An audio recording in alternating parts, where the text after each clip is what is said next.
अस्सलाम वालेकुम viewers. So guys, जैसा कि आप लोग जानते हैं कि एडसेंस ने वेस्टर्न यूनियन को सपोर्ट ख़त्म कर दिया है और अब जो है वो आप लोगों को जो नए यूज़र्स हैं उनको एडसेंस के अंदर वेस्टर्न यूनियन का ऑप्शन नहीं मिलता। तो उसके बाद आपके पास सेकंड ऑप्शन जो आता है वो आता है बैंक अकाउंट का। तो बैंक अकाउंट को किस तरह ऐड करते हैं, आज हम इस सवाल से बात करने वाले हैं। तो कीजिएगा कुछ यूँ कि अपने एडसेंस अकाउंट को ओपन कर लीजिए। आपको अपने लेफ्ट साइड के अंदर पेमेंट्स का टैब नज़र आएगा, उसके ऊपर आप लोगों ने क्लिक करना है। और जैसा कि आप लोग यहाँ पे देख रहे हैं, आपको आपके राइट साइड के ऊपर हाउ यू गेट पेड, यहाँ पे मैनेज पेमेंट मेथड आपको ऑप्शन मिलेगा, इसके ऊपर आप लोगों ने क्लिक करना है। उसके बाद यहाँ पे देखिए मेरे पास दोनों मेथड्स ऐड हैं, वेस्टर्न यूनियन का भी ऐड है और wire transfer to bank account ये भी ऐड है। और यहाँ पे बताता चलूँ कि जो नए अकाउंट्स होंगे उनके पास ये वेस्टर्न यूनियन का ऑप्शन नहीं होगा। ये सिर्फ और सिर्फ इस वक्त जो प्राइमरी यूजर्स हैं जो कि ऑलरेडी यूज़ कर रहे हैं उनके पास आ रहा है, लेकिन एक दफ़ा मज़ीद वो पेमेंट ले पाएंगे यानी दिसंबर की, लेकिन उसके बाद ये पेमेंट नहीं ले पाएंगे। तो आप लोगों ने करना क्या है, पहले मैं क्या करता हूँ कि मैं इस बैंक अकाउंट को यहाँ से रिमूव करूँगा। तो रिमूव करने के लिए मुझे यहाँ पे वेस्टर्न यूनियन को प्राइमरी करना पड़ेगा, तो यहाँ पे मैं इसको प्राइमरी करूँगा और ये बैंक वायर ट्रांसफ़र जो है वो यहाँ पे आ जाएगी और यहाँ से हम लोग इसको रिमूव कर देंगे, तो ये बैंक अकाउंट जो है वो यहाँ से रिमूव हो जाएगा। अब आप लोगों ने क्या करना है, ऐड पेमेंट मेथड इसके ऊपर क्लिक करना है।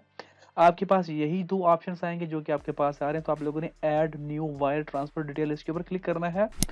अब यहाँ पे आप लोगों को 3 से 4 ऑप्शन फिल आउट करने हैं, ध्यान से बी केयरफुल आप लोगों ने फिल आउट करने हैं ताकि आपकी पेमेंट इधर-उधर ना हो जाए। लेकिन अगर आपकी पेमेंट नहीं भी आती तो उसमें मसला नहीं, लेकिन फिर भी आप कोई गलती ना कीजिए ताकि पेमेंट आगे-पीछे ना चली जाए। तो सबसे पहले आप लोगों ने क्या चीज़ फिल करनी है, आप लोगों ने अपने बैंक का नाम लिखना है जो कि आपका ऑफिशियल बैंक का नाम है। Sorry guys, name of bank account, name on bank account, आपका बैंक में जो नाम होगा आप लोगों ने वो यहाँ पे लिखना है। उसके बाद बैंक नेम के अंदर बैंक का नाम आप लोगों ने लिखना है जो कि आपका बैंक का नेम होगा, पूरा नाम लिखना है।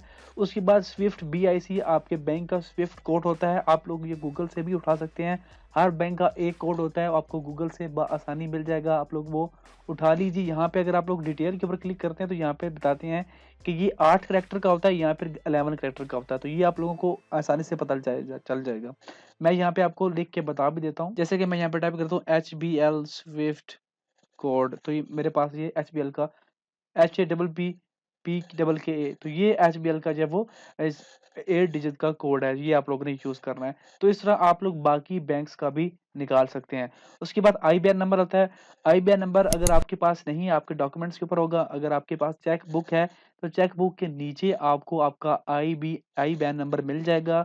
तो आप लोगों ने वही IBAN नंबर यहाँ पे टाइप करना है। ये 5 आप लोगों ने जो है वो खाने फिल आउट करने हैं। उसके बाद बाकी सारों को आप लोगों ने एज़ इट इज़ छोड़ देना है, वहाँ पे आप लोगों ने कुछ नहीं करना। और यहाँ पे आप लोगों ने सेट एज़ प्राइमरी मेथड के ऊपर क्लिक करके सेव कर देना है, तो आपका बैंक अकाउंट जो है वो ऐड हो जाएगा। बहुत ही सिंपल और ईज़ी मेथड है। एक बात मज़ीद आपको बताता चलूँ कि 21 को गूगल एडसेंस पेमेंट सेंड करता है और आपके अकाउंट के अंदर वो पेमेंट जो है वो 25-26 की तारीख को आपके बैंक्स के अंदर आती हैं। तो आप लोग परेशान ना हो जाइए कि 21 को पेमेंट आ गई है और 2 दिन हो गए, 3 दिन हो गए, पेमेंट नहीं आई, तो 25 या 26 को आपके एडसेंस अकाउंट के अंदर पेमेंट आती है। अगर इसके रिलेटेड कोई और क्वेश्चन हो तो नीचे कमेंट बॉक्स में पूछना मत भूलिएगा। वीडियो अच्छी लगे तो लाइक और शेयर कर दीजिएगा, चैनल पे नए हैं तो सब्सक्राइब कर दीजिएगा। Thanks for watching guys, see you next video.